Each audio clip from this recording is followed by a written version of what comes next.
In forsaking the way of our ancestors, the West faces a crisis in purpose.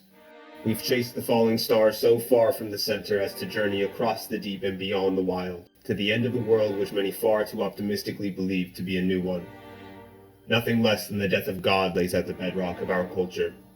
On account of this fact, the so-called enlightened societies must fashion new gods out of the state, drugs, or entertainment, for instance, lest they be left with nothing to fall back on but to endure a nihilistic existence, where nothing means anything, making the will to live itself appear masochistic in the face of suffering.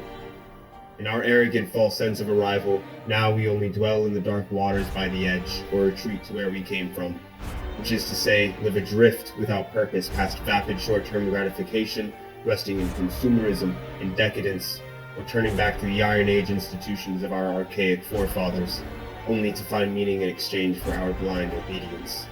Respectively, these paths are pathetic and cowardly. The only way is through.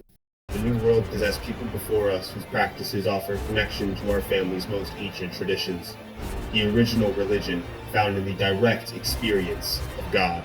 In contact with such a practice, I found the tree of life is reality, and ate of their fruit. With this gnosis I walked upon the waters. By a leap of faith, I went beyond the end to see it meet beginning, and I began anew in the land of the rising sun. Carrying on, I followed the way back to the center, and then further still to my origin at the end. And here I now rest, knowing the world to be my own, and wherever I am, as my center.